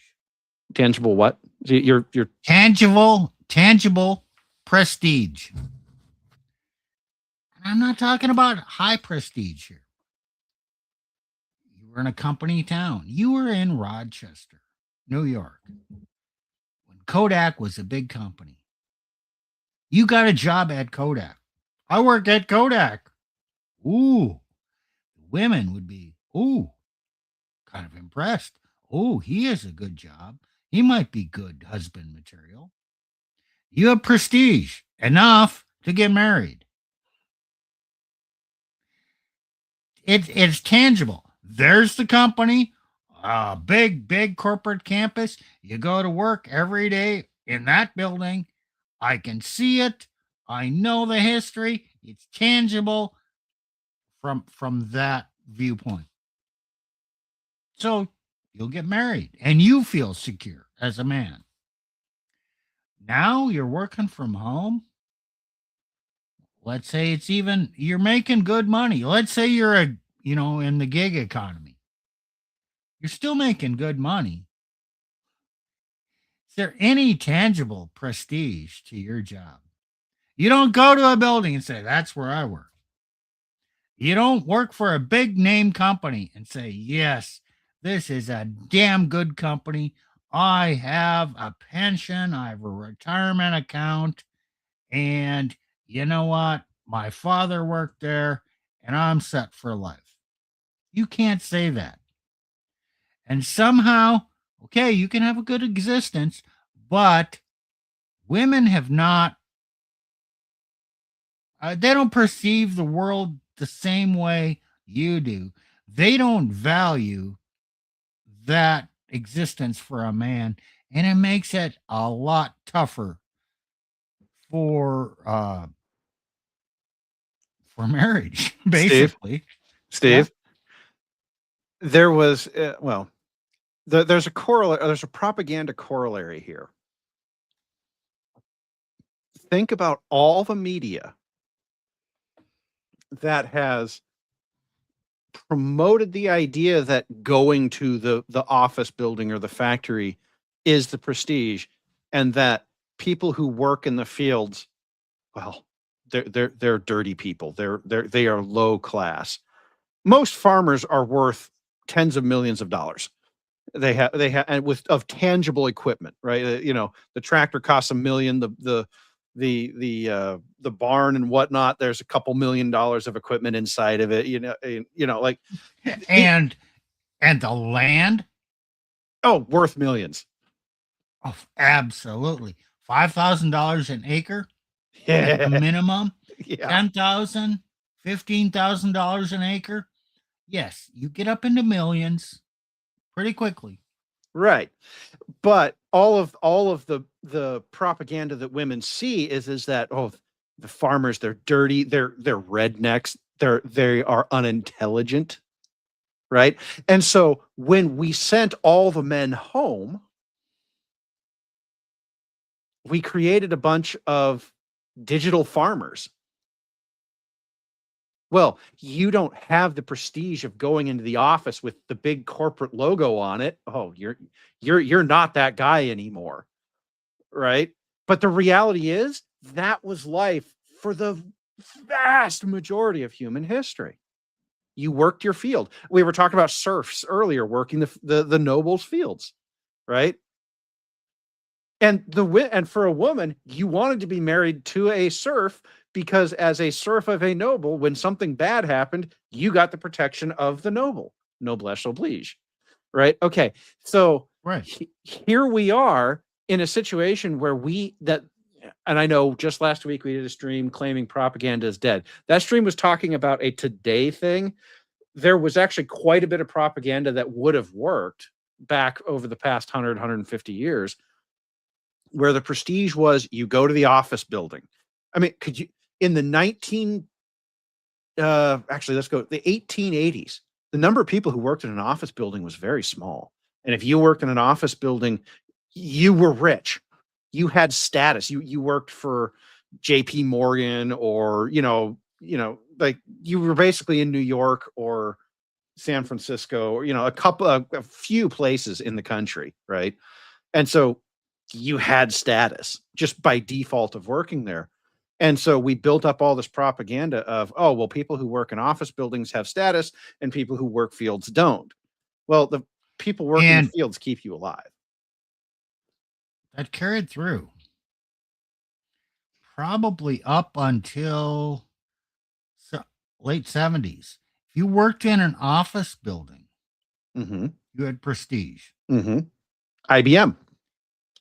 If you worked in a factory, which was a building that you could point to, you were still pretty damn stable, pretty damn good provider, marriage material. Yeah, you didn't So have prestige, limited but prestige. you didn't have prestige, but you had cachet. You had something that women wanted. Let's call it that. And now office workers don't make what they made before. It doesn't have a prestige to be an office worker. Well, it's the norm now. It's normal. It's the norm. And, there's a lot of low salary people working in offices. The HR creatures, yes. Just an average clerk or a bookkeeper in an office doesn't make that much money. I make more money as a Teamster truck driver than they make. But yet, do you think I have any prestige? No. Well, but Steve, you're out in the fields. You don't go to an office. Exactly. Well, I do every day. I have to go to a big warehouse and get my truck and drive out of there. Doesn't that count? Warehouses all look the same. They don't have the important name on the side of the building. So, I know what the problem is. They don't have enough windows. They don't have. Yes, there you go. They don't have enough windows. Remember the movie Office Space? Yes. That was what, late 90s? Yeah, 99, I think. This is where it was still kind of good to have an office job, but it's kind of the normie thing at the same time. Yeah, it was. Yet life was so crushing. The corporate layoffs, restructuring, TPS reports. And man, the guy who took the red stapler. Okay. Yeah, the guy who took the red stapler ends up rich on a beach, which is you have a swing line. I love it. Nice. The red. I had to buy a stapler, and damn, the red ones were for sale on Amazon. So why not get a red one? Yes, Shu, it is an awesome movie that actually pokes some very well-deserved fun at office culture. What I would say to people is we need to get over this hate for tilling the fields, because the only men out there are going to be men who we've built an economy that relies on office work, services. Okay, well, yes, there is a push right now to push people back to the office. What? But, well, when I talk to millennials, because the millennials are not in charge yet, when I talk to millennials, every one of them is chomping at the bit to do away with the office. Okay. The office thing is a boomer thing. And the interesting thing, so I showed this graph about how real estate just dominates the loan market. That domination of the US financial system with real estate started with the boomers in the 1970s. It's all they've ever known. So for them, the idea that you would not want to use real estate, it's like you're speaking, it's like you're Centauri. I'm trying to come up with language that isn't even spoken on this planet, right? Like that's how alien that idea is to them, that you would not want to have the prestige. And remember, and what Steve was showing earlier, they grew up with the prestige of, well, dad works at Kodak or dad works at Bell Laboratories, right? In an office job, right? So that for them, the office is the prestige. It is the status symbol. Your house is your status symbol. Why? Because that's what it was for them. But for the millennials and younger, it's not. And so we now have a technology that allows us to send men home, and we're going to use it. It will be very deflationary. You're talking about wiping out you're talking tens of trillions of dollars of value. I just showed the loan values. You can't even afford the property taxes on. Right. Yeah. So I just showed the loan values, the actual value of the real estate market, something like 44 trillion. But you're talking about wiping away an enormous amount of that by sending these guys home. Okay, but I want to bring it back to the purpose of this program to talk about how things have changed in the world and how this affects the dating market, the marriage market. So we are in a period of transition. Well, we have been. These things happen in decade-long eras. So women are still looking kind of for the old cues of is he a good, viable man to marry? Plus, women have more opportunities, and so of course they're using them because they're not really thinking towards the future. They do whatever they want, and then all of a sudden, oh, I should find a man. Never mind their past. So I'm not going through. I'm not claiming at all that they're rational in planning their futures, but at the same time, when they reach that stage, oh, I want to find a husband. They look around. Oh, I don't see any men that go to a big office. And so we are in that evolution, that society is changing, and the modern relationship market has not kept up with these changes. And so it's just another factor that's just messing up life for young people. Yes. And that's why I was trying to draw parallels back to agrarian farming culture. It's not going to look exactly like that because these men are not out farming in fields all day. And frankly, we don't need them to. Our ag tech has gotten so good that, it only takes a few men to run a multiple 100-acre farm. I honestly think that's probably a good thing long term, but it does mean that you're going to have a lot more men who stay at home all day staring at a computer, or even like I am right now, yammering into a microphone on a business meeting or phone call. And the times he's out of the house are, oh, well, I need to do an on-site meeting, right? And that happens. My wife will tell you that, and now she likes it that I'm home, but she, as you all know, she's a freak of nature. Um, so but the interesting thing about it for women is that when the men are at home, there's two things that happen that women really don't like. One, when the man's at home, the opportunities for cheating go way, way down because he knows where you are, right? And this, by the way, this was true back in the farming days too. The opportunities for cheating in farm country were they just weren't there. And of course, the other one is, when you marry somebody for access to resources, but you don't actually like them, you don't really want to be around them that much. And if you're around her too much and not really doing anything that she can observe, Mm-hmm. she thinks you're lazy and you should be out there doing something. Hey, Steve, this reminds me about on Twitter, there's been this thing going on lately about men or women are shitting on men for playing video games again.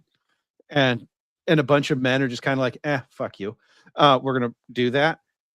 But it just reminds me of that women don't like seeing a man not working. Oh man, it irritates the hell out of them.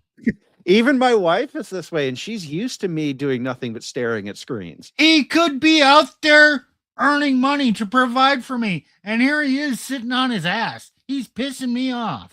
Yep. Oh, it's a thing. It's a thing. But that is vestigial from the era of men going out to work and coming home. Even going out to the fields and working, but the man was still gone.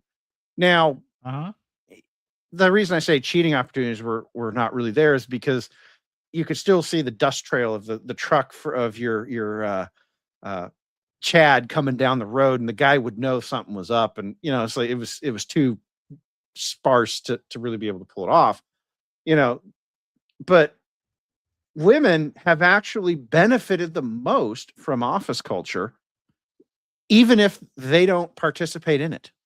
Because you as a man, you're not home to keep an eye on what your woman's doing. How many? Man. Well, Nick, how many Ring videos are there out there where the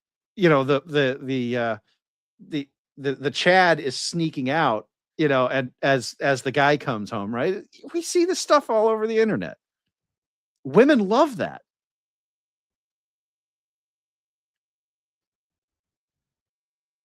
Well, let's bring this into a close.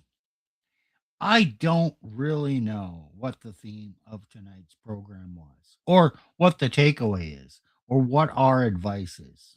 I don't have any advice.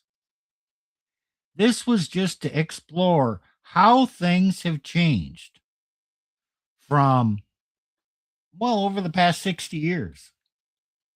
From, these long-term companies that appeared like stable employment to where things are at, to how this affects modern dating, relationship, marriage issues today. How should it be? I don't know. How can we fix it? I don't know. The fact is, things change. It's different today than it was in history. It's different today than it was when the boomers first got their jobs.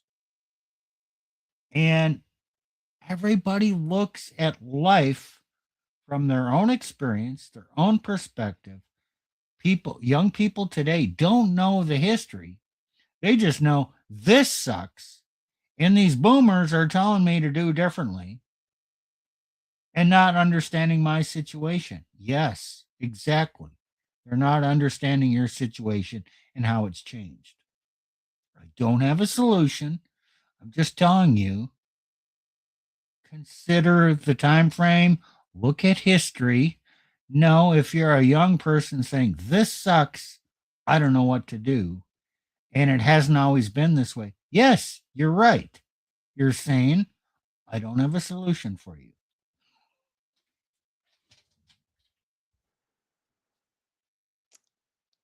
I don't have a solution per se, because I don't think the problem here is men.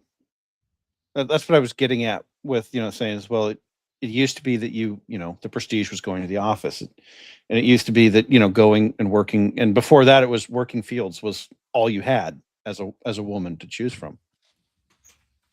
I think there's going to have to be a reckoning at some point where women decide that work from home is okay, and that it means that their freedoms will be curtailed for it, because when the man is at home, he is in charge of her. And even if you're not the most masculine dominant guy, most betas I know, if they when they find out that she's cheating, they lose their shit. So it's like the women are going to have to give stuff up, but I don't see a future where they don't. And so I don't think this is a solution that men can. It's not a solution that men bring on themselves. It's a solution that the direction things are going will be imposed on women. And I think that as we go from where we were in even the 90s to where we're headed, which is almost back to the agrarian style model, there's going to be large numbers of women who get left behind because they simply cannot let go. And we are going to have to accept that and figure out how to deal with it. It's not going to be a smooth transition. No, it's not. Hey, Nick, do you have anything to say?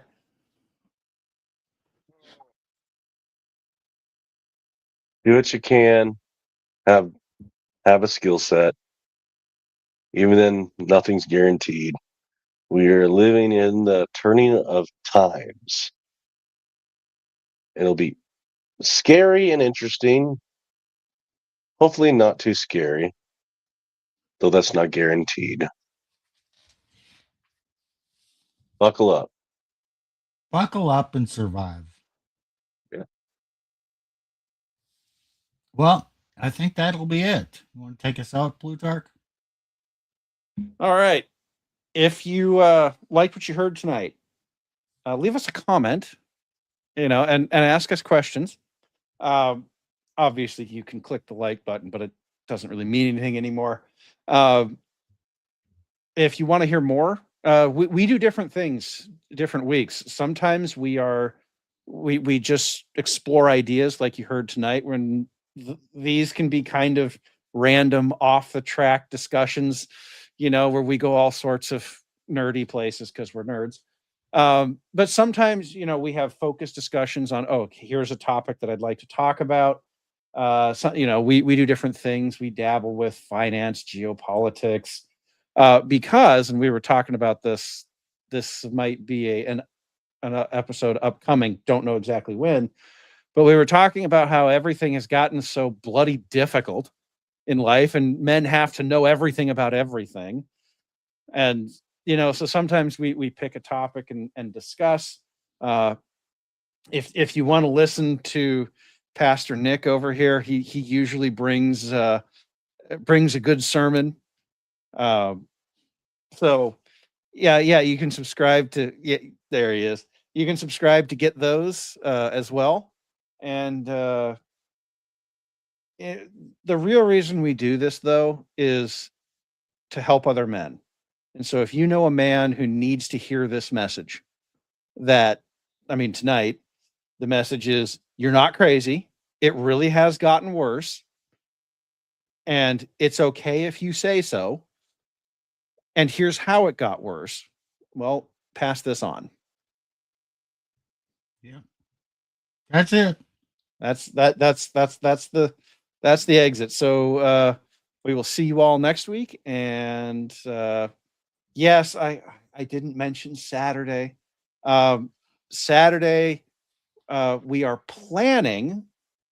We'll see if this still happens, because we're hoping to have Donovan Sharp on and just do a catch up with him. Elena wants us to talk about some of the ideas that we've been percolating over here with him, see, get his input on them. It's been a while since we've talked to him, but we like to check in with him every so often. So that'll be going Always on. fun when Donovan joins us. Oh, it is. He brings a very different look at things that I actually really appreciate. So if you want to see that, that'll be Saturday, 12:15 Eastern, 9:15 Pacific, and I'll let you guys fill in the middle hours. So yeah, and with that, we will see y'all next week. Bye.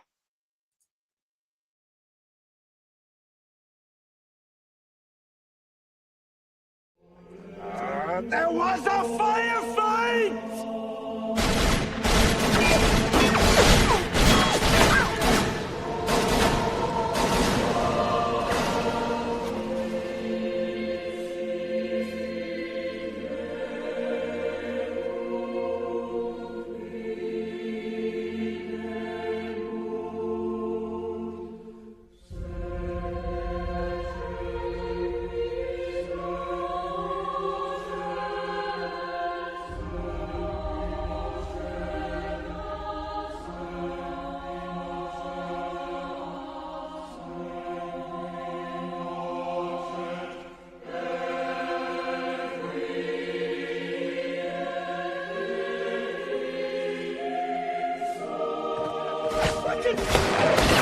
Son of a bitch!